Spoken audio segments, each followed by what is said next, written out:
Hi everyone, this is Joan Kendig from Sagging Bookshelves again, just to talk about some more books that I've stumbled upon or have been sent to me, and ones that I just really like, and book publishers that you can trust that are going to do like really good jobs, and so just talking in general about children's books and reading. Someone sent me something. I should write these things down, I suppose. But about, all I know is my great friend in California, Lois. She was saying that she watched something. I think it's called teachrock.org or teachrock.com. And it's Steve Van Zandt from Bruce Springsteen's band. And he does this thing online for kids. And at the end of the last one, it was set in Cleveland. He goes around the States, apparently. And there was a young woman who was talking about how one of the things she does in Cleveland is she promotes reading. And she was a young girl, and she mentioned an anecdote that she had a kid who she could not get interested in books. We've all been there, haven't we?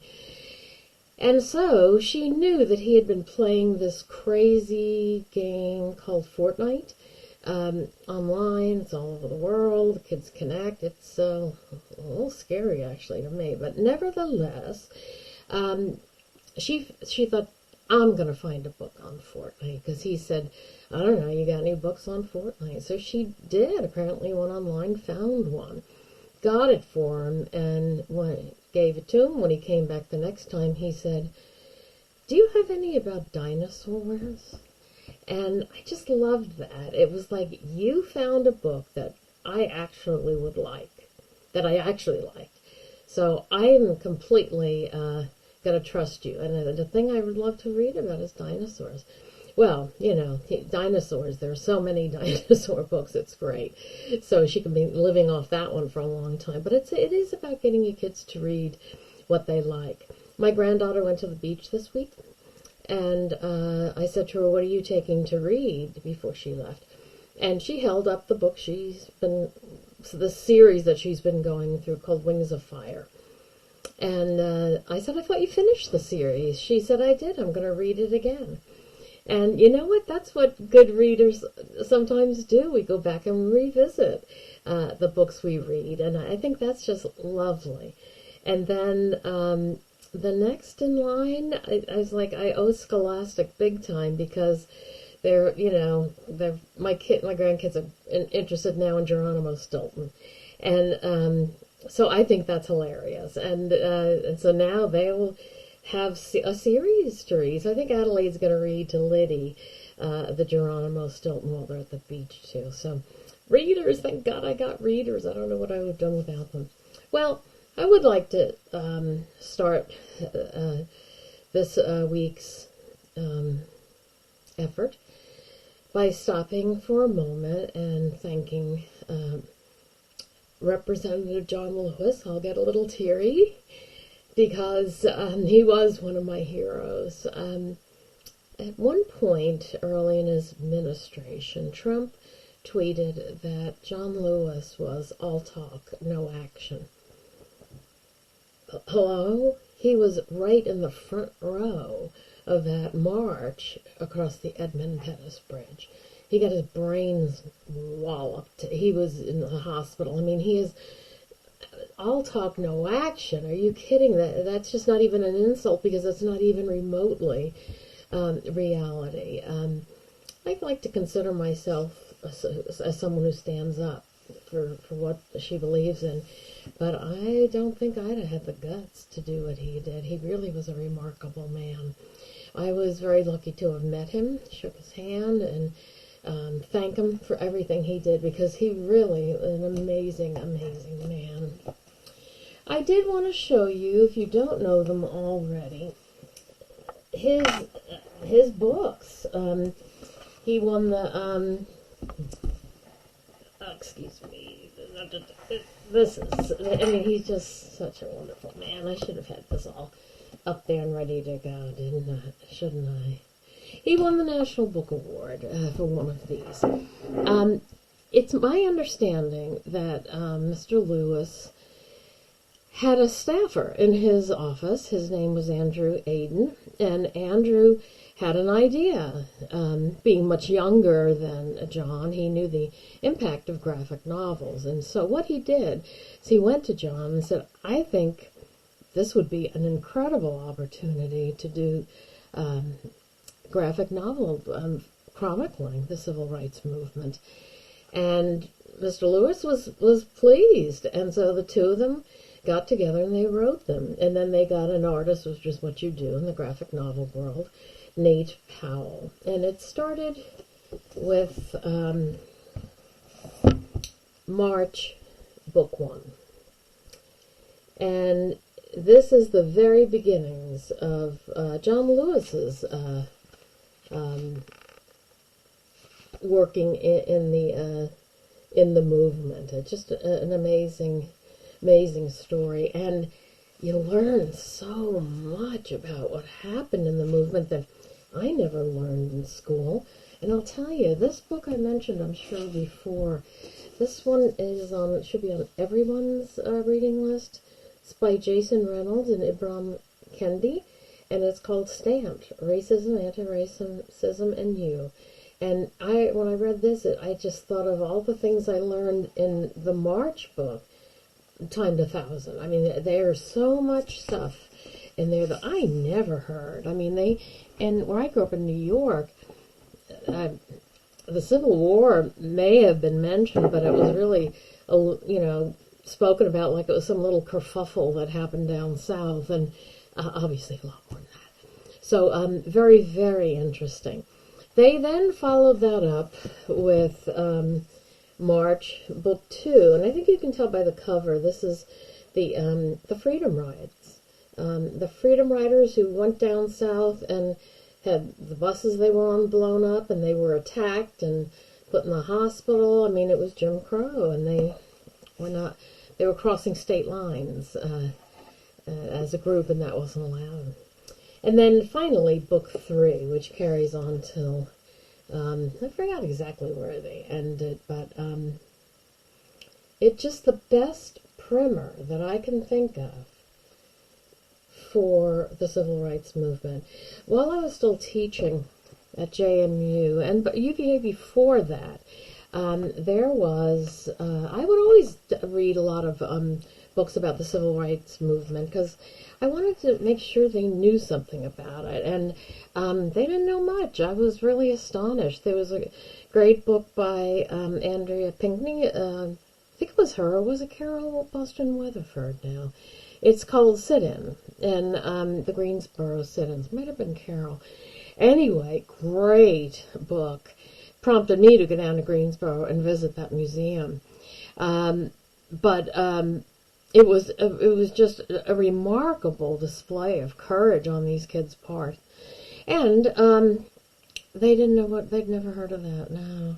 Now, I know they're much younger, and this is long before they were born, but they need to know this. They need to know that, or as a culture, we grappled with this, not well enough, but we did. And so now it's March that I turn to. That's the primer for the civil rights movement for me. It's really wonderful. And when John Lewis won the award, which one did I say? The National Book Award, it was amazing. The place went wild. It was televised, so I got to see it. And he was just blown away. And he told the crowd that, do look it up on YouTube. It's very moving. He said, when I was little, I walked a long way to go to town to get a library card so that I could have some books.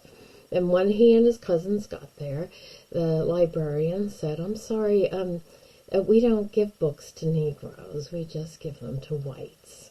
And he was crushed. I mean, this was, knowledge is your way out of poverty and just so much. And, I mean, he must have been so crestfallen.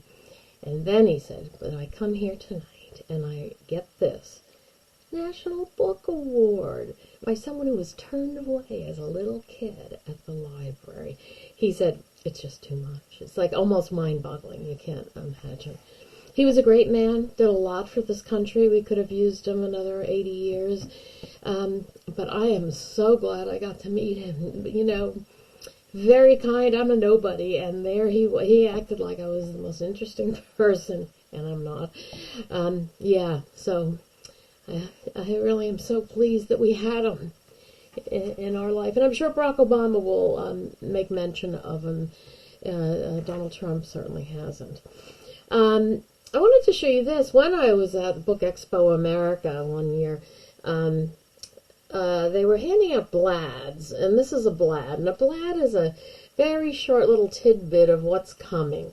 And this is a new, well, I'm going to get this right. This is a new book that I don't know where it is, if it's coming or abandoned, what's going on.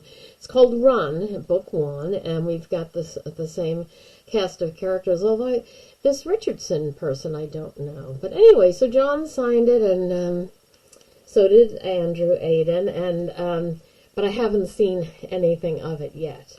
But that would really be something nice to look forward to. Yeah, he's a great man. All right, so I'm trying very hard to make this smooth. I did a whole dry run yesterday, and it wasn't smooth. And when I finished, I would so love to have been able to just post it. I thought it looked terrible. I couldn't do that, just not my style. So I have some books to show you this week, and I'm going to save this one to read for a little bit later. And they're books that are just all over the place. I volunteer, at least when it's non-pandemic time, at the Kluge-Ruhe Aboriginal Art Museum in Charlottesville, of all places. It's the largest collection of Aboriginal art outside of Australia, which is amazing. Here it is in Charlottesville, but it was donated to the University of Virginia, it's just great. And so they've asked me to put together some lists. We can see what kind of Australian books the kids can get their hands on here easily. Lo and behold, Candlewick Press, who I adore, sent me this book, and it's called Birrarung Wilam. It's a story from Aboriginal Australia. And you know that the Aboriginal people have a great, I don't know whether to call them myths or religion or what, but they talk about the dream time, and because nobody knows where exactly we all started. And this is based on this river. And rivers, you know, in Aboriginal art show up quite often. It's called the Birrarung, and I love the art. I really do. And I think maybe it might be time to switch to my super duper I'll be here. And I'm hoping I can then move my video camera in such a way that you will be able to see the books. I really hope that works. I played and played with it. I want it to work so much. That doesn't do it though, does it really? What am I seeing? Okay, I'm over there. So what I need to do is go in the and I can rotate it, so that's not a problem. I'm learning this slowly but surely. So thanks for your forbearance. There you go. Cool. How cool is this? Hey, I wish I could get myself out of there so I'd have more screen, you know. Anyway, this is a lovely book, and it is one of quite a few that we have of from the Australian culture, and they're really interesting because books are so cool about just bringing us different viewpoints. I think it's why I love traveling so much. I think that getting into other people's cultures makes you really enjoy it more. And so after I, would read things about the Aboriginal artists, I would see their work, and I think, oh my gosh, I kind of get it now. It was way, way cool. So I recommend this to you. It's put out by, look at that art. I mean, look at that. I just really love it. And they're so part of nature, this group of people. And that's why they don't want us hurting the planet in any way. They're it's great. So I recommend this to you. It's called, and all of the books I'm going to talk to you about, I don't have some of the hard copies, but I am going to show you some images online. And please note that everything I show you is available online. If it's, I use my resources, Amazon. I use indie bookstores a lot, but Amazon's my quick source. So just so you know what I'm up to. So that's a pretty cool one, and so I'm really, really glad. And I showed this to this woman I work with, socially distancing, and she thought it was great, which is really kind of always neat to hear. I wanted to show you something that it just tickles me, actually, about kids. And I learned it very early in my job. I wonder how I could shrink this a bit. I wonder if I could. Or it just has to go up higher? It doesn't go up higher. Yeah, that I'm not sure about. Oh, wait, this is a zoom, I bet you. I don't want more, I want less. So it won't go further. Yeah. Well, that's crazy, isn't it? All right, anyway. This one is called Gross as a Snot Otter. And when I told my granddaughters, who I read to once a week on Zoom, about this book, they were like, what is a snot otter? Now, here are these two little girls, and one of them's really, girly, frou-frou, and but the older one is, she plays with boys and just loves this kind of stuff. But even Liddy was interested in what the heck a snot otter was. This is by Jess Keating, and Knopf put it out, and it's called Gross as a Snot Otter. It's from a series called The World of Weird Animals, and they are weird. So what the heck is a snot otter? And there's more. But kids love this stuff. This is treasure to them. This is the snot otter. And he's gross, isn't he? He's really from the salamander family. He's the North America's largest aquatic salamander. And they are actually not covered in snot, which was disappointing to the kids, I know, but they're covered in a mucus, which comes from glands in their skin, and it protects them against infections and cuts and makes them extra slippery and slimy to escape predators. This one I find particularly gross. How can I get that? Maybe if I turn that off. It didn't help much, did it? It's, there we go, something so simple. Gross as a hagfish. Does that look like intestines to you? It does to me. And they're all about slime, too. It's a fish, and they secrete a gelatinous goop through their skin when they're threatened. This is awesome. I mean, I just love it that kids get to see these incredible things. My granddaughters hadn't heard of a mole, and this one's a star-nosed mole. And I hate to tell you, but you can find moles in my on my back 40, but I've never seen a starfish mold. I wonder where it's from. But it's really great because to find out things like that, I should say good nonfiction has what we call back matter. It's generally in the back of the book, hence it gets its name. In this case, it's right here, so you can look right over there. The habitat in areas of eastern North America with moist soil, including coniferous and deciduous forests, clearings, wet meadows, peatlands, and marshes. So I don't live I'm in the eastern United States, but I'm in the mountains, so that wouldn't do anything for it. But it was very, very cool. And then there was one that really surprised me. How about this? Gross as a marabou stork. Unbelievable. Oh, this is interesting. Their white color is due to what scientists call whitewash, which is a fancy way of saying that this stork poops on its own legs. And they find that lowers their body temperature, keeping the storks cool, and it also has antiseptic properties. So there's reasons for things. This one's a Spanish ribbed nude. He's not all that gross to me. But one that really surprised me, look at that. This isn't a worm, it's not a snake. The Sicilian is actually an amphibian, it's a dual-ended wonder. Glands in the creature's head secrete gooey slime, which helps it burrow forward through soil.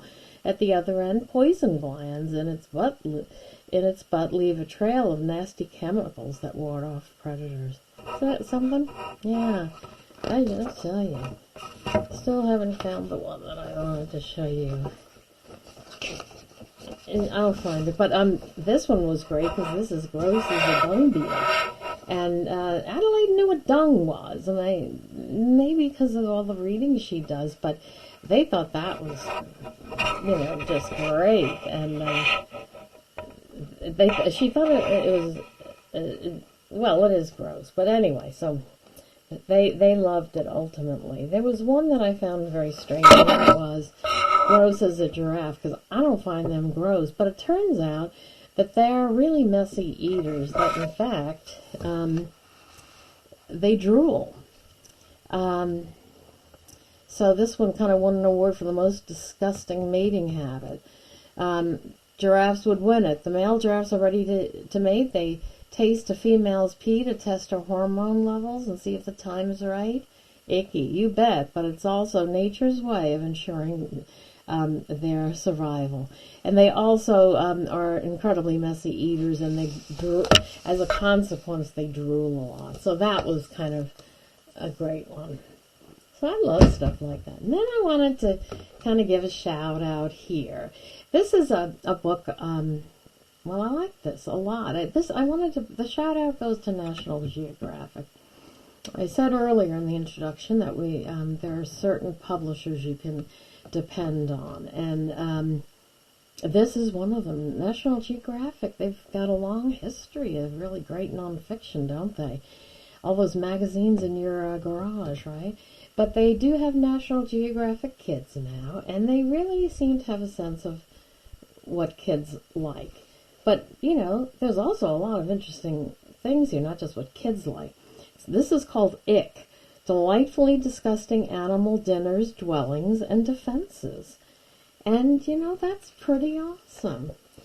So, let's see what some of these are.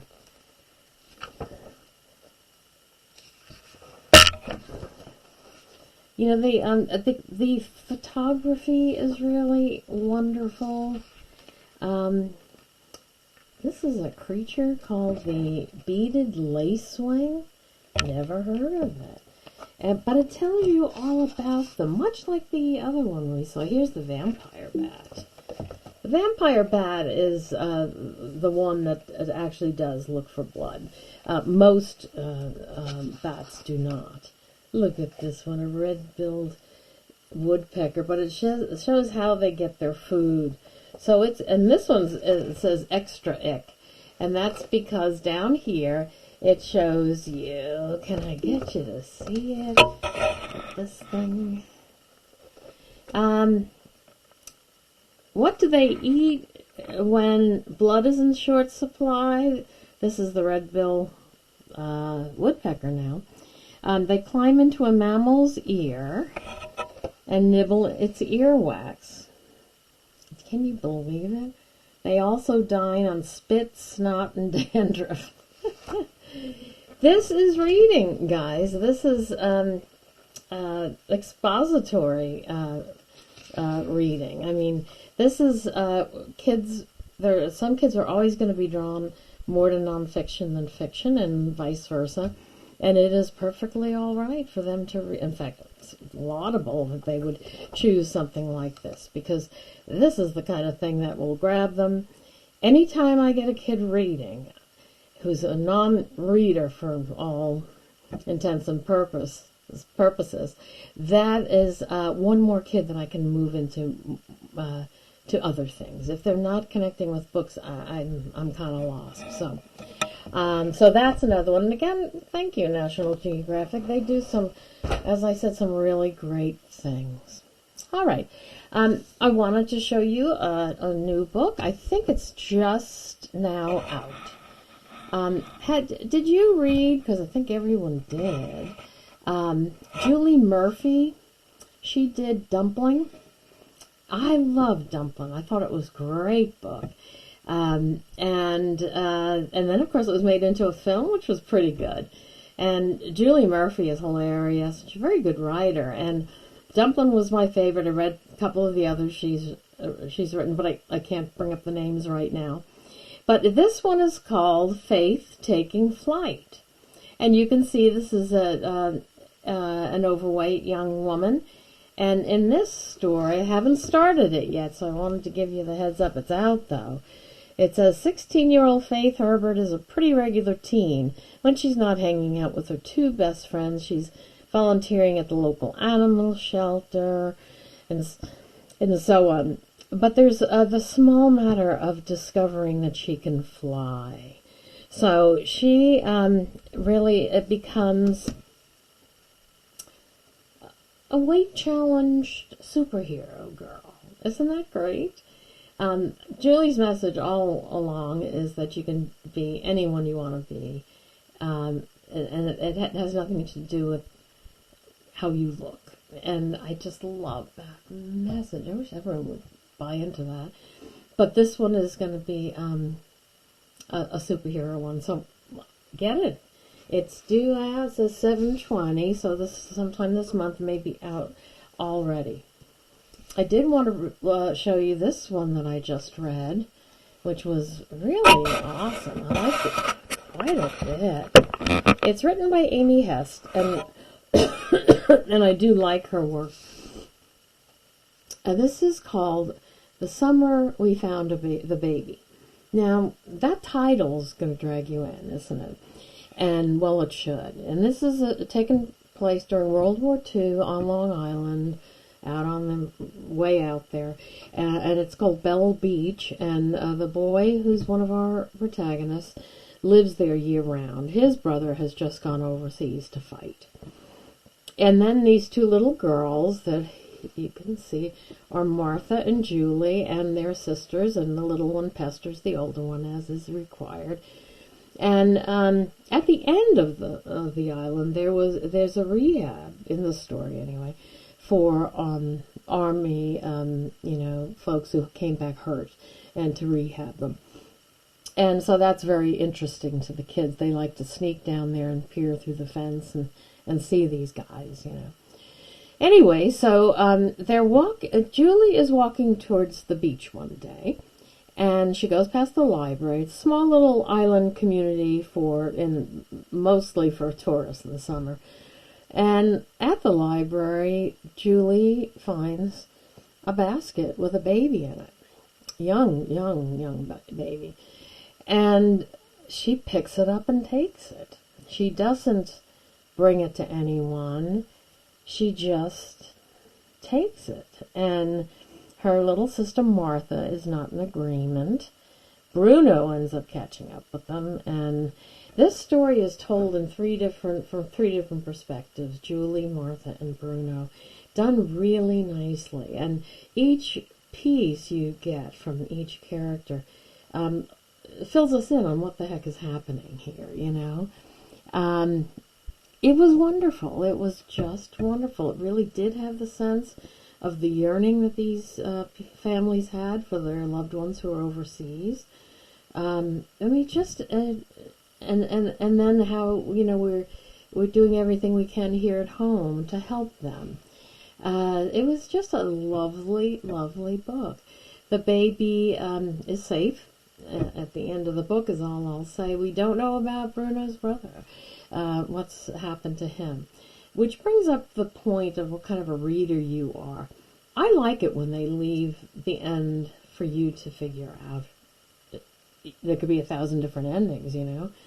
But some people like it tied up in a bow, where it's all done and there's no questions to be asked. So, but I really liked it, and it's I would say it's written on about I think a good third grade reader could read it, certainly. But I think that with what's going on and everything, I think probably fourth and up. Really, really, really nice. So I recommend that to you.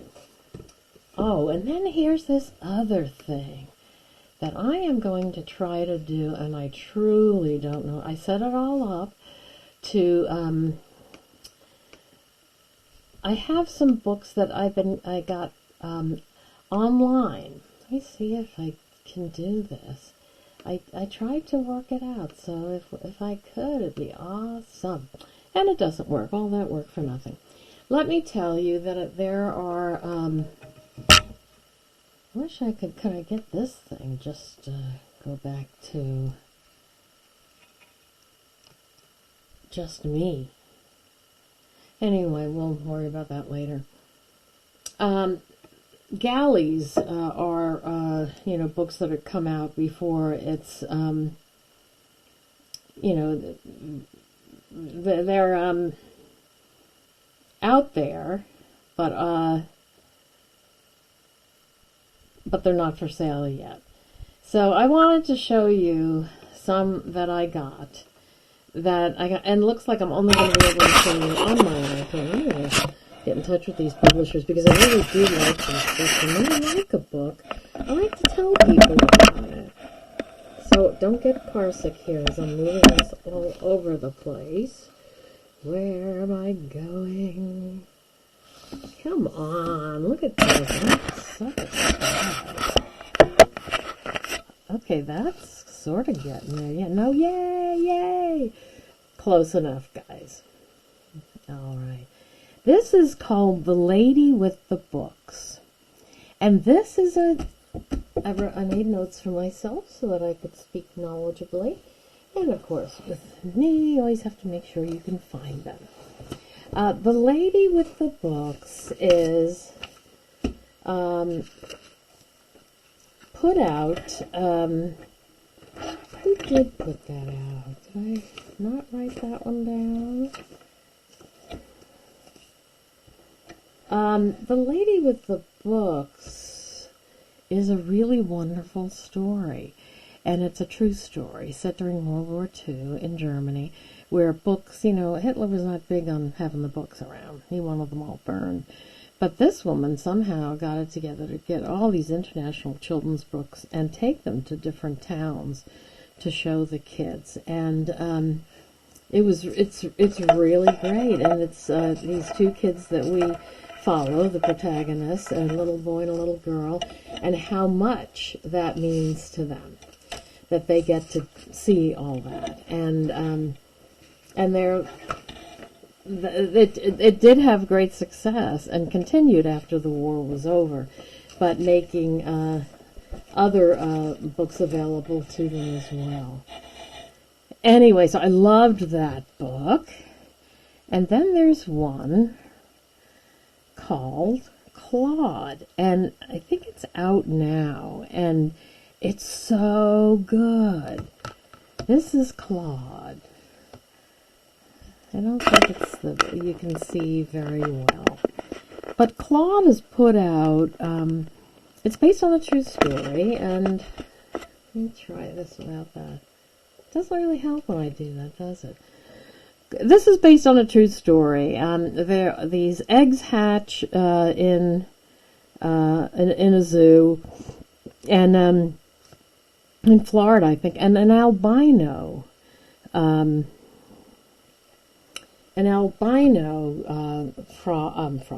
alligator comes out of one. It's called Claude. It's really hard to. I'll get a copy and talk to you more about it. But it's based on a true story. This albino alligator is born. Now, the others don't like him. He's different, and so they attack him and, don't like him. So they remove him right away from the pen. And they take him, and another alligator they think will get along with him, drive him across country, and he's now in the San Francisco Zoo. That one lady that they had with him did end up attacking him, so they took her out. And it's the story of how he's done. He's big in the media and all that. But now, of course, he's in a wonderful pen enclosure that's perfect for him, habitat and all. And they end up there, that in this place that they have for him, there are turtles. And it turns out they get along really, really well. So now it's a big thing to go to the San Francisco Zoo and see Claude. There's lots of back matter. You can't see it here. I'm so apologetic. I thought I was going to be able to do it. Didn't work, did it? No, I'm sorry. But I will go ahead and tell you about the others, because they're really, I think, pretty darn extraordinary, some of these things. We are so lucky with the books that we have. Another one is called 111 Trees. And 111 trees, let me back up out of here, will you? Jeez. 111 trees. I don't seem to be able to get out of this screen, so... is another true story. This is set in India. There's a young man. He's there we go, back. Okay, because it's got a nice cover. It's very multicultural. I love that stuff, of course. You know me, and so it's but it's the craziest story, but it's true, and that is that this guy in India, he was working for a mining company. And they were, mining marble. And it was decimating the area, of course, as mines can do. And he went to the bosses and said, could we plant trees to offset this? And they said, no, we're not doing that. So he quit. He was so angry. And went back to his village. And when he was back there, by this time he had children, a couple of girls. And he realized that, girls aren't treated equally. When you think about it, here where you could see me never mind. And he didn't like that. So he put things together. He knew we needed trees. He wanted to honor girls in some way. So he came up with a plan that he was going to get the village to agree that for every girl child that was born, they would plant 111 trees. That's a lot of trees. And why 111? Well, when they were asking him, he drew 3 lines in the sand. One for daughter, one for water, and one for trees. His feeling was the trees certainly would help, and they will help make it possible for water to be there as well. And the people who did it had to agree that they would keep their daughters in school before marrying. And that was really a cultural shift, and it just worked. It's coming out in October 6th, and it's Kids Can Press. So I think you could find it easily. What others did I have? There's one, it's a graphic novel. It's by Toon Graphic is the name of the company. It's coming out in September, and it's called Black Heroes of the Wild West. And in this one, we meet Bass Reeves, who I've read about before, from the fabulous book, that eponymous book by Vonda Michaud Nelson, which was awesome. But 2 others, Bob Lemons, who I don't know about, and a woman, Stagecoach Mary. So that would be kind of fun, won't it?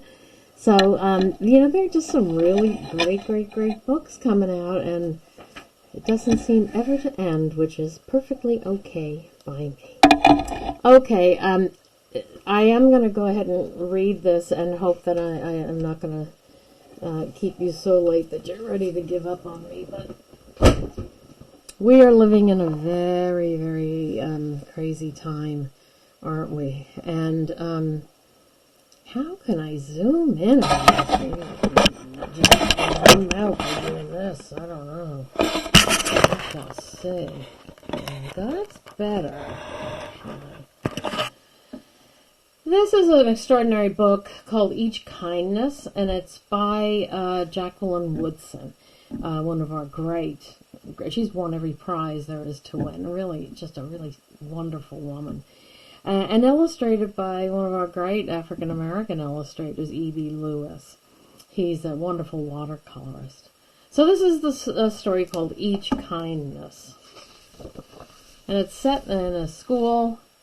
I wish I could get rid of me. Can't I get rid of me and just do this without me smack there? Maybe just go to this? Hey, that'll be better, actually. Good. All right, so in this one, Each Kindness, it's set in a schoolroom, and you'll see why that is. Do you love his art? Oh my gosh, he's so good. And that winter, snow fell on everything, turning the world a brilliant white. You can see kids going into school there.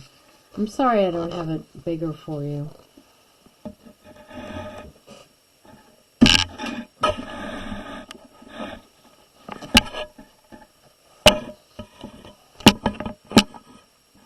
One morning, as we settled into our seats, the classroom door opened and the principal came in. She had a girl with her, and she said to us, "This is Maya."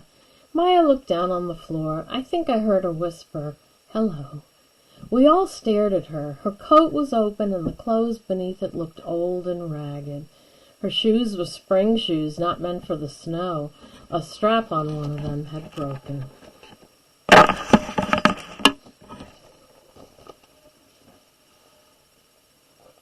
Our teacher, Ms. Albert, said, "Say good morning to our new student," but most of us were silent. The only empty seat was next to me. That's where our teacher put Maya. And on that first day, Maya turned to me and smiled, but I didn't smile back. I moved my chair, myself, and my books a little farther away from her. When she looked my way, I turned to the window and stared out at the snow. And every day after that, when Maya came into the classroom, I looked away and didn't smile back. My best friends that year were Kendra and Sophie. At lunchtime, we walked around the schoolyard, our fingers laced together, whispering secrets into each other's ears. There's Maya. One day, while we were near the slide, Maya came over to us. She held open her hand to show us the shiny jacks and tiny red ball she'd gotten for her birthday. "It's a high bouncer," she said, but none of us wanted to play. So Maya played a game against herself.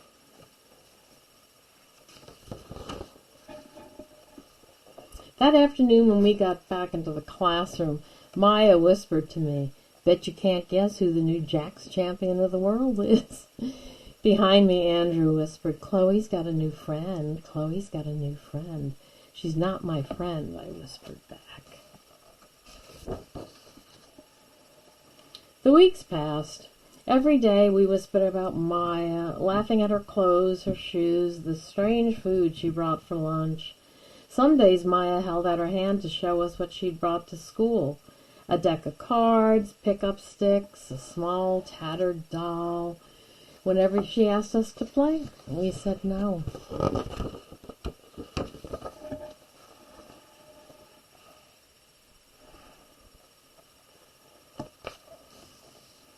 The days grew warmer and warmer. The pond thawed. Grass began growing where snow had once been. One day Maya came to school wearing a pretty dress and fancy shoes. But the shoes and the dress looked like they'd belonged to another girl before Maya. "I have a new name for her," Kendra whispered. "Never knew. Everything she has came from a second-hand store." We all laughed. Maya stood by the fence. She was holding a jump rope, but she did not come over to us to ask if we wanted to play. After a while she folded it double, rolled the ends around each hand, and started jumping. She jumped around the whole schoolyard without stopping. She didn't look up once. She just jumped, jumped, jumped. This is a big double-page spread. They're looking into a big pail of water, if you can envision that. Maybe if I stood up here. Now I feel like the Statue of Liberty, but I think you're getting a better view of it. Okay. The next day, Maya's seat was empty. In the class that morning, we were talking about kindness. Miss Albert had brought a big bowl into class and filled it with water. We all gathered around her desk and watched her drop a small stone into it. Tiny waves rippled out, away from the stone. "This is what kindness does," Miss Albert said. "Each little thing we do goes out, like a ripple, into the world." Gosh, I love that image. Then Miss Albert let us each drop the stone in, as we told her what kind things we had done. Joseph had held the door for his grandmother. Kendra helped change her baby brother's diaper. Even mean old Andrew had done something. "I carried teacher's books up the stairs," he said, and Miss Albert said it was true. I stood there holding Miss Albert's rock in my hand, silent. "Even small things count," Miss Albert said gently, but I couldn't think of anything and passed the stone on.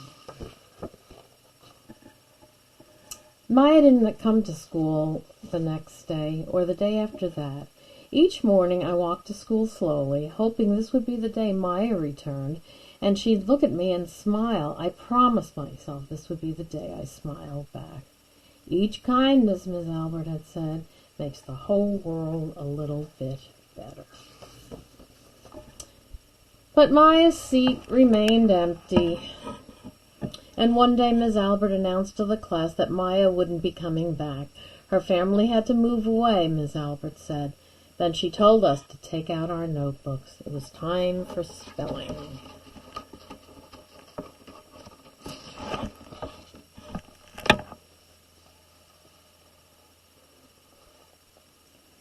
That afternoon I walked home alone. When I reached the pond, my throat filled with all the things I wished I would have said to Maya. Each kindness I had never shown. I threw small stones into it over and over, watching the way the water rippled out and away, like each kindness, done and not done, like every girl somewhere holding a small gift out to someone, and that someone turning away from it. I watched the water ripple as the sun set through the maples, and the chance of a kindness with Maya becoming more and more forever gone. And I always want to turn the page, because I'm sure there's going to be more, but there's not. And you know what? There needn't be. Some people have said to me, "Joan, that's kind of a sad story." And yeah, there is sadness in it for sure. That poor kid and our Chloe, who doesn't really treat her very kindly. But I think that Chloe has learned a lot. I think Chloe, as soon as she couldn't participate in dropping the stone into the bowl, she knew that something was wrong, that she had not even done one little kindness. And although she doesn't ever get to make that up to Maya, I have a feeling that this character, because of how we've seen her progress, is going to welcome the next child, no matter who. So it's a wonderful, wonderful book. I often think of how what a great opening day exercise that'd be. However, this year we don't know if we're going to have an opening day, do we? All right. So, okay. All I want to do is say thank you, and especially thank you for your forbearance as I fool with this darn document cam. And I hope to see you sometime next week, and we'll have some more books to talk about. Take care of yourself and stay safe. Wear your mask, okay? Because the more we do that, the less time it'll take to overcome this virus. Think of us all. Thank you. Bye-bye.